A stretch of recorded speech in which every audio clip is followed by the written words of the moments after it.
کھل گیا ابھی. السلام علامہ علیکم. صاحب سے میرا والد صاحب بات کرنا چاہتے ہیں. جی بسم اللہ بات کرا دیں علامہ صاحب سے, والد صاحب سے. السلام علیکم. وعلیکم السلام ورحمۃ اللہ وبرکاتہ. علامہ صاحب. جی سر. علامہ صاحب. علیکم السلام ورحمۃ اللہ تعالی وبرکاتہ. اللہ آپ کو عزت ہے. کیسے ہیں؟ خیریت سے ہیں انشاءاللہ. جی سر. اللہ آپ کو خوش رکھیں. اللہ آپ کے بال بچوں کو خوش رکھیں. آپ کی طبیعت کیسی ہے؟ الحمدللہ اللہ تعالیٰ کا احسان ہے. اللہ آپ کو عزت دے, سلامتی دے. میرا آواز آ رہا ہے کہ نہیں؟ آ رہا ہے بالکل آ رہا ہے. جی سر. کیا اس میں گرامی آپ کا؟ میں تو آپ کو آپ کے سارے پروگرام میں دیکھتا ہوں. ماشاءاللہ اللہ آپ کو سلامتی دے. اللہ رب العزت نے آپ کو خوبصورت جوانی دی ہے اور خوبصورت انداز کلام دیا ہے. اللہ آپ کو عزت. Thank you sir. اب تو مجھے نظر نہیں آتے. میں سامنے ہوں, آپ مجھے نظر آ رہے ہیں. آپ مجھے نظر آ رہے ہیں. جی اچھا. اب آپ بھی مجھے نظر آ رہے ہیں. کیسے ہیں جی؟ اللہ تعالیٰ کا احسان ہے انکل. اللہ آپ کو عزت دے, طول عمر دے. میرا نام سید مجاہد شاہ ہے. جی سید صاحب. اور چارسدہ پاکستان سے میں بول رہا ہوں. لیکن ہماری اردو تو آپ کی طرح اسٹرانگ نہیں ہے نا. آپ کی اردو مجھ بہترین ہے. آپ کی اردو بہترین ہے. بہت روانی سے آپ بولتے ہیں ماشاءاللہ. اور میں نے ایک بات آپ سے پشتو میں سنی تھی. پشتو تو آپ جانتے ہوں گے نا. پشتو ابھی پریکٹس نہیں ہے نا. مشکل یہ ہے. آپ کلام کر سکتے ہیں کہ نہیں؟ فی الحال بہت عرصہ ہوا پریکٹس نہیں کیا. ابھی پریکٹس کریں گے تو روانی سے بولیں گے انشاءاللہ. اچھا. ہاں. یہاں پہ ہمارے پاس کوئی نہیں ہے ادھر میرے ساتھ. یہاں پہ کوئی پشتو بولنے والا, پنجابی بولنے والا, سرائکی والے بولنے والا کوئی نہیں ہے. ایک تو میں نے آپ کے ساتھ جو ایک مناظرہ دیکھا تھا وہ دیوانہ سا نہیں تھا. دیوانے تو بہت سارے آتے ہیں جو آپ کو بہت پریشان کر گیا تھا.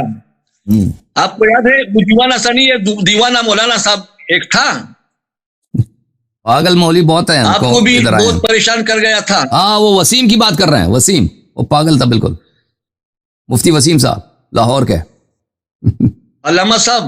جی ایک تھا مجھے یاد نہیں ہے نام, لیکن آپ کو بہت پریشان کر گیا تھا اور بالکل بات نہیں سن رہے تھے. جی علامہ صاحب. جی سر بولیں. آپ جو مناظرے کرتے ہیں نا. جی. تو آپ بہت خوبصورت جوان ہیں اور اللہ رب العزت نے آپ کو عزت بھی دی ہے اور علم بھی دیا ہے, انداز تکلم بھی دیا ہے. اور آپ کا جس طرح آپ کا یہ انداز تکلم ہے بہت خوبصورت ہے. لیکن اس میں مجھے تھوڑا سا اعتراض ہے. جی بولیں. علامہ صاحب. جی آپ میری بات سن رہے ہیں نا؟ سن رہے ہیں مجاہد صاحب سن رہے ہیں. آپ کا نام تو اللہ یاری ہے نا؟ جی سر.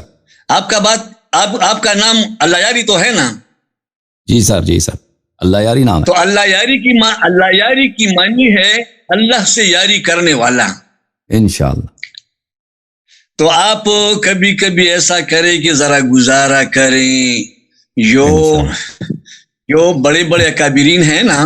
جی تو آپ ایسا کریں کہ آپ کو اپنے دامن کو ذرا بچائے رکھے, اعتدال سے کام لیا کریں. کیونکہ وہ جو شیخین کے بارے میں جو باتیں ہوتی ہیں نا, سیدنا ابو بکر اور سیدنا عمر رضی اللہ تعالیٰ عنہ, یہ حضور علیہ السلام کے یار تو تھے نا. سیدنا علی کرم اللہ وجہہ کے یار تو تھے نا. تو اگر آپ ایسا کریں کہ آپ ہی سے باہر نہ ہو جائیں, بس اعتدال میں رہیں اور اپنا سارا معاملہ اللہ کے سپرد کریں. اگر آپ کی نظر ایک شیر سے گزری ہوئی ہو نا, وہی ہوتا ہے جو منظور خدا ہوتا ہے. صحیح. تو جو کچھ ہوا ہے نا, جی تو بس یہ سمجھ کر آپ صبر کریں کہ وہی ہوتا ہے جو منظور خدا ہوتا ہے. جو سیدنا عائشہ صدیقہ رضی اللہ تعالی عنہا کے بارے میں جو باتیں آتی ہیں نا, اس میں یہ ہے کہ دیکھو آپ کا نام اللہ یاری ہے اور اللہ کی یاری حضور صلی اللہ علیہ وآلہ وسلم کی یاری سے متعلق ہے. قل ان کنتم تحبون اللہ یحببکم اللہ. اگر آپ اللہ رب العزت سے محبت کرتے ہیں تو حضور علیہ السلام سے محبت کریں. تو اگر ہم سیدہ عائشہ صدیقہ رضی اللہ تعالیٰ عنہ کے بارے میں نازیبا الفاظ استعمال کریں تو اس سے حضور علیہ السلام خفا ہوں گے. اگر میں آپ کی بیوی کے متعلق نازیبا الفاظ بیان کروں نا تو آپ خفا ہوں گے کہ نہیں؟ اور اگر سیدنا ابو بکر صدیق، سیدنا عمر، سیدنا عثمان کے بارے میں اگر ہم ایسی نازیبا بات استعمال کریں تو یہ تو حضور علیہ السلام کے یار تھے، دوست تھے، تو وہ خفا ہوں گے.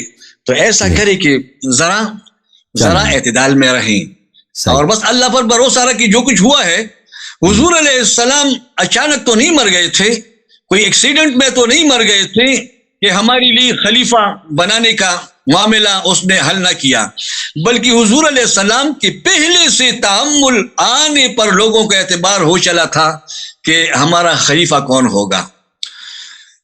تو میرے بھائی، اللہ آپ کو خوش رکھیں. اللہ رب العزت نے آپ کو جوانی دی ہے، علم دیا ہے، اور آپ کتنے خوبصورت آدمی ہیں. اس پر آپ کریں کہ ایسا کریں کہ ذرا اعتدال میں رہیے. تم حضور علیہ السلام سے تم زیادہ عقل مند تو نہیں ہو کہ شیخین کے ساتھ اس نے زندگی گزار دی.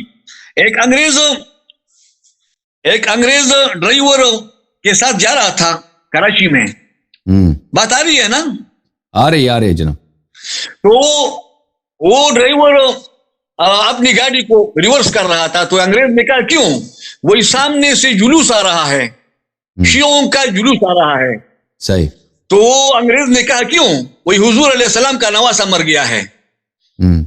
تو اس انگریز نے کہا کہ پھر تو تم ریورس نہ کرو کہ ہم بھی دعا میں شامل ہو جائیں. یہ کب مرا ہے؟ صحیح. تو اس ڈرائیور نے کہا کہ اس کی مرنے کی 1100-1400 سال ہو گئے ہیں. تو پھر اس ڈرائیور نے کہا، اس انگریز نے کہا کہ اچھا 1500 سال 1400 سال ہو گئے ہیں اور اب بھی یہ لوگ ماتم کر رہے ہیں، فوراً ڈیورس ہو جائیں. جو قوم حضور علیہ السلام کی بات پر عمل نہیں کرتے کہ 3 دن سے زیادہ ماتم نہ کرو، اور یہ لوگ 1100-1300-1400 سال سے ماتم کر رہے ہیں، تو یہ تو اپنے حضور کی حدیث مبارک پر وہ عمل نہیں کرتے. تو سیدنا حسین رضی اللہ تعالیٰ جس انگریز کو یہ حدیث آتا ہے اس کو یہ کیسے پتہ نہیں ہے کہ امام حسین علیہ السلام پہلے شہید ہوا. ہمارے مجاہد صاحب، جس انگریز کو بخاری کی حدیث زبانی یاد ہے، اس کو کیسے پتہ نہیں کہ کربلا کا واقعہ سن 61 کا واقعہ. اوکے، اللہ آپ کو عزت دے. جس انگریز کو بخاری کی حدیث یاد ہے کہ 3 دن سے زیادہ تم نے عزاداری نہیں کرنی ہے، ٹھیک ہے، اس کو یہ کیوں نہیں پتا کہ کربلا جو ہے سن 61 کا واقعہ. بہرحال میں آپ سے نہیں الجھتا، آپ بزرگ ہیں، آپ عمر رسید ہیں، اللہ آپ کو سلامتی دے. میں آپ نے جو کہا کہ نبی صلی اللہ علیہ وسلم کے عورتوں کے خلاف آپ بری باتیں نہ کریں، میں بری باتیں نہیں کہتا، میں وہی جو قرآن میں کہتا ہوں. قرآن مجید میں ملاحظہ فرمائیے، یا نساء النبی من یأت منکن بفاحشۃ مبینۃ یضاعف لها العذاب ضعفین. دیکھیں اس کو طاہر قادری صاحب نے کیسے ترجمہ کیا. اے ازواج نبی مکرم صلی اللہ علیہ وآلہ وسلم، تم میں سے کوئی ظاہری معصیت کے مرتکب ہو تو اس کے لیے عذاب دگنا کر دیا جائے گا. فاحشۃ مبینہ ظاہری معصیت کو نہیں کہتے بھائی، فاحشۃ مبینہ واضح قبیح عمل کو کہتے ہیں. فاحشہ قبیح عمل، مبینہ یعنی بہت ہی واضح. اس نے ترجمہ کیا ہے کہ ظاہر میں مثلا وہ گناہ ہے، باطن میں وہ شاید صحیح فعل ہے. اس نے غلط ترجمہ کیا. اچھا، جالندری صاحب نے کیا ترجمہ کیا؟ اے پیغمبر کے بیویوں صلی اللہ علیہ وآلہ وسلم، تم میں سے جو کوئی صریح ناشائستہ الفاظ کہہ کر رسول اللہ صلی اللہ علیہ وسلم کو اذیت دینے کی حرکت کرے. یہ الفاظ کہہ کر دینے، یہ